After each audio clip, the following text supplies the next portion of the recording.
इधर global seed vault में स्थित मौजूद लोग दुनिया में हुई उस तबाही को जिम्मेदार उन दो बौने साइंटिस्ट डॉक्टर नाकामोवो और डॉक्टर चेजा को मान रहे थे। वह लोग तो उन पर हमला करने को आमादा भी थे, मगर डॉक्टर अभिलाष ने उन सभी लोगों की ओर से अपनी बात रखी। उन्होंने कहा, यदि आपकी गलती की वजह से दुनिया में यह आपदा आन पड़ी है तो ज़रूर आप दोनों को ही अपनी गलती सुधारने का एक मौका तो ज़रूर देना चाहिए। ज़रूर इस स्थिति से निकलने के लिए आपके पास कोई तो हल ज़रूर होगा। ऐसा कोई तो तरीका होगा जिससे 50 साल बाद की दुनिया में टेलीपोर्ट हुए व्यक्ति वापस इस दुनिया में आ सकें और इन वर्म होल्स को किसी तरह बंद किया जा सके। सभी के चेहरे उन दो साइंटिस्ट की ओर किसी उम्मीद की ताक में थे, मगर दोनों साइंटिस्ट कांपती हुई नज़रों से एक दूसरे को देखे जा रहे थे। उनकी हृदय की धड़कनें लगातार तेज हो रही थी। डॉक्टर चेजा ने झिझकते हुए कहा, जी, इस विपदा का कोई हल नहीं है। यह सुनते ही लोगों ने उन पर धावा बोल दिया, मगर वहां मौजूद जवानों ने सैकड़ों लोगों की घुसाई भीड़ को रोकने की कोशिश की। डॉक्टर अभिलाष ने समझदारी दिखाई और लोगों को शांत कराया। फिर उन साइंटिस्ट की ओर मुड़े और कहा, देखिए डॉक्टर चेजा, हर समस्या का कोई ना कोई समाधान जरूर होता है। इसका भी जरूर होगा, कुछ तो होगा। सोचिए। एक बार फिर वह दो साइंटिस्ट एक दूसरे की ओर देखने लगे। डॉक्टर चेजा ने घबरा कर कहा, एक रास्ता है। यह सुनते ही वह भीड़ मानो शांत हो गई। चेजा ने कहा, परंतु यह तरीका जरा मुश्किल है। हम इलेक्ट्रोमैग्नेटिक होल्स से लोगों को इस पार नहीं ला सकते, मगर यहाँ से तो सारे लोगों को उस पार 50 वर्ष बाद की दुनिया में तो भेज ही सकते हैं ना।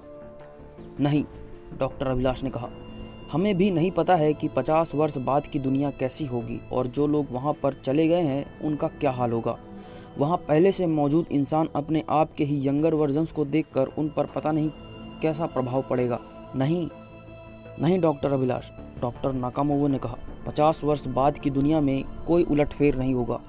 जब 50 वर्ष पहले ही लोग उस दुनिया में पहुँच जाएंगे तो सारी धरती एक समान ही रहेगी। सिर्फ चीज़ें जैसे बिल्डिंग्स, मकान, यंत्र 50 वर्ष पुराने ही मिलेंगे। वहाँ मौजूद सभी लोग डॉक्टर नाकामोवो की बातें बड़े ध्यान से सुन रहे थे। तभी भीड़ में से किसी ने अपना हाथ उठाया, बोला, मगर हमारे खाने का क्या? 50 वर्षों में तो सारी फसलें नष्ट हो जाएंगी। हमारे पास तो खाने का कोई सामान ही नहीं होगा। नहीं, डॉक्टर चेजा ने उसकी बातों का जवाब देते हुए कहा, आखिर यह ग्लोबल सीड वॉल्ट कब काम आएगी? यहाँ पर दुनिया के सारे देशों में होने वाली फसलों के बीज स्टोर्ड है, मगर हम सभी तो 50 वर्ष बाद की दुनिया में ही होंगे। फिर यहाँ कौन बीजों का इस्तेमाल कर खेती करेगा? दोनों बौने साइंटिस्ट एक दूसरे की ओर देखते हुए कहते हैं, हम यही रुकेंगे। वहाँ मौजूद सभी जन हैरान थे। इस वीरान दुनिया में सिर्फ आप दोनों? किसी ने पूछा। हाँ, यह विपदा हमारे ही कारण आई है और हम दोनों ही को इसका हल निकालना होगा। मैं आप सभी को यकीन दिलाता हूँ कि जब आप इन ईएमएफ होल्स के उस पार भविष्य की दुनिया में जाएंगे, तब आपको यह दुनिया बिल्कुल पहले जैसी ही मिलेगी। तब तक हम दोनों इन पोर्टल्स को बंद करने की पुरजोर कोशिश करेंगे और जब आप सभी ईएमएफ होल्स के उस पार पहुंच जाएंगे, आप सभी ठीक इसी जगह पर 50 वर्ष बाद मिलेगा और हम इन सारे लूप होल्स को पूरी तरह से बंद कर देंगे ताकि सृष्टि का संतुलन बना रहे। डॉक्टर अभिलाष सहित सभी जन अवाक थे। डॉक्टर चेजा ने कहा, देखिए, आप सभी को हम पर विश्वास करना ही होगा। इसके अलावा और हमारे पास कोई उपाय भी नहीं है। वैसे भी फिलहाल हमारे पास सिर्फ 2 ही ईएमएफ सूट्स हैं। कुछ देर तक सन्नाटा रहा, फिर सभी ने इस प्लान पर मुहर लगा दी। जैसे ही सीड वॉल्ट का दरवाज़ा खोला गया, उन 2 बौने साइंटिस्ट को छोड़ सभी जन पल भर में ही उन होल्स में समा गए और बचे रह गए तो केवल 2 बौने साइंटिस्ट, जो इस पूरी दुनिया में सांस लेने वाले केवल प्राणी थे। उन्होंने तुरंत ही अपना काम करना शुरू किया। 50 वर्ष अकेले बिताना कोई आसान काम न था, फिर भी वह डटे रहे। कई सारे बीजों की खेती आसपास की गई। सुबह दोनों ईएमएफ सूट्स पहने अलग अलग जगहों के हिसाब से खेती करते और रात में पोर्टल्स को नष्ट करने की रिसर्च में जुट जाते। मनोरंजन के लिए उन्हें हमेशा से ही नासा के अन्य लेटेस्ट रिसर्च पढ़ने का शौक था, मगर तब वह क्लासिफाइड इंफॉर्मेशन उन तक पहुंच पाना बेहद मुश्किल था। मगर अब हर जानकारी उन तक आसानी से मुहैया थी।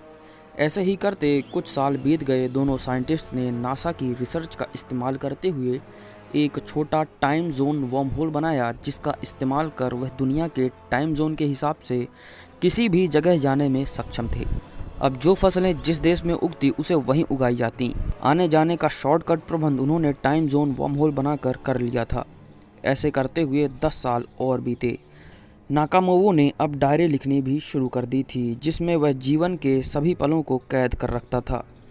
जब 50 वर्ष पूरे होने को आए, ईएमएफ पोर्टल्स को बंद करने वाली मशीन बनकर तैयार हो गई थी। मगर अभी भी 1 वर्ष बचा हुआ था। नाकामोवो की तबीयत भी इसी समय खराब चलने लगी। उसे अस्थमा था। किसी तरह से 2 साल तो उसने खींचा, मगर अब फेफड़े जवाब देने लगे थे। चेज़ा की आंखें नम थी। सीड वॉल्ट में लेटा नाकामोवो अब अपनी आखिरी सांसें गिन रहा था। चेज़ा ने रुआंसे होकर कहा, नाकामोवो मेरे दोस्त, इतने सालों तक हमने इस दुनिया की जिल्लतें साथ सही हैं। हर दुख में साथ रहे, हर सुख को मिलकर बांटा मेरे दोस्त। याद है जब तुझे एक लड़की पसंद आई थी, तुम दोनों के लिए ना जाने मुझे कितनी मशक्क़त करनी पड़ी। नाकामोवो के मुंह में आंसुओं के बीच हंसी की फकफकाहट फूट पड़ी। और तुझे याद है, हमें बौने होने के कारण हमने कितनी ही ट्रेनों में फ्री में ही यात्रा की थी। नाकामोवो ने अपनी जेब की ओर इशारा किया। उसमें से वही लड़की की फ़ोटो निकली जो उसे पसंद थी। चेज़ा अपने आंसू रोक नहीं पा रहा था। नाकामोवो की सांसें धीरे धीरे उखड़ रही थी। उसने बोलने की कोशिश की, मेरी यह डायरी संभाल कर रखना मेरे दोस्त। इसमें मेरे जीवन की सारी चिन्हित पल कैद हैं। इतना बोलते ही उसकी आंखें पलट गईं। 1 साल और बीत गया और अब वह 50 वर्ष बाद का आखिरी दिन आ चुका था। ईएमएफ पोर्टल्स बंद करने की मशीन्स बनकर तैयार हो चुकी थी। डॉक्टर चेज़ा भी अब काफ़ी बूढ़े हो चुके थे। तभी सीड वॉल्ट के बाहर किसी की दस्तक हुई। चेज़ा ने दरवाज़ा खोला तो डॉक्टर अभिलाष सहित वही लोग मौजूद थे जो सीड वॉल्ट के अंदर फंसे हुए थे। सभी जन बूढ़े डॉक्टर चेज़ा को देख हैरान रह गए। आखिरकार उन्होंने कर दिखाया। मगर डॉक्टर नाकामोवो कहाँ है? अभिलाष ने पूछा। डॉक्टर चेज़ा ने सिर झुका लिया। सीड वॉल्ट के समीप ही उनकी कब्र बनी हुई थी।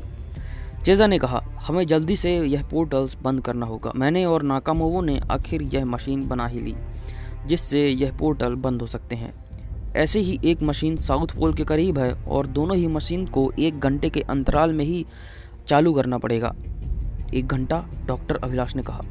हाँ, हमारे पास ऐसा वर्म होल है जिससे हम वहाँ कुछ ही सेकंड्स में पहुँच सकते हैं। और अगर 1 घंटे के अंदर वह दूसरी मशीन चालू नहीं की तो? डॉक्टर अभिलाष ने पूछा। डॉक्टर चेज़ा ने उन्हें समझाते हुए कहा, देखिए डॉक्टर, यह एक इलेक्ट्रोमैग्नेटिक रिपल्सर है जो इतने किलो जूल्स का पावर ईजाद करता है जिससे यह सारे वर्म होल्स खुद ही नष्ट हो जाएंगे। और साउथ पोल में लगी वह मशीन इसका नल रेजिस्टेंस है जो इसके फोर्स को कंट्रोल में रखेगा। और अगर 1 घंटे के अंदर उस रेजिस्टेंस मशीन को ऑन नहीं किया तो इस मशीन का फोर्स इतना अधिक हो जाएगा कि वह चांद तक को अपनी ओर आकर्षित कर सकता है। डॉक्टर चेज़ा ने तुरंत उस मशीन को चालू किया और तुरंत लेबोरेटरी में गए जहां पर उन्होंने वर्म होल्स को संभाल कर रखा था। पर अब वह अपनी जगह में नहीं था। चेज़ा ने अपना सिर पकड़ लिया। वह वर्म होल्स खुद ही टेलीपोर्ट हो गया था और दुनिया के हर कोने में उसे ढूंढना नामुमकिन था। 1 घंटे से ज़्यादा बीत चुका था और चांद धरती की ओर तेजी से गिरने लगा।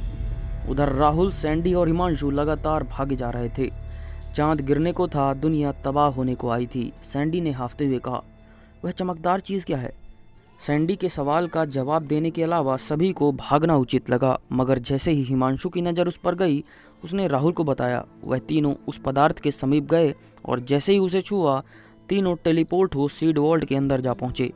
वहाँ निराश बैठे डॉक्टर चेज़ा उन तीनों को देख उम्मीद से भर गए और उन्होंने बिना समय गवाए ही साउथ पोल टेलीपोर्ट हो उस मशीन को ऑन किया और कुछ ही देर में दोनों मशीन नल फोर्स में स्टेबल हो गईं। सैंडी, हिमांशु और राहुल भौचक के चारों तरफ देख रहे थे। उन्हें इसका जरा भी अंदाजा नहीं था कि उनकी वजह से यह दुनिया बच पाई है। डॉक्टर चेज़ा साउथ पोल से कभी वापस नहीं लौटे और उन तीनों दोस्तों की तरह पूरी दुनिया भी उन दोनों बौने साइंटिस्ट के उपकारों से अनभिज्ञ रही। शायद अब वह डायरी ही उनके उपकारों को जानने का एकमात्र सहारा बनकर रह गई है। तो दोस्तों, यहाँ पर यह सीरीज खत्म करता हूँ। कहानी अच्छी लगी हो तो चैनल को सब्सक्राइब और बेल आइकन दबाना मत भूलिएगा। डॉक्टर नाकामोवो और चेज़ा का जीवन और करीब से जानने के लिए आपको डॉक्टर नाकामोवो की 4 डायरियाँ सुननी होगी। अगर आपकी रुचि है तो मैं उसे ज़रूर सुना दूंगा। कमेंट पर ज़रूर लिखिएगा। मैं ऐसे ही कहानी आपके लिए लाता रहूँगा। मिलते हैं अगली कहानी में, तब तक के लिए शुक्रिया।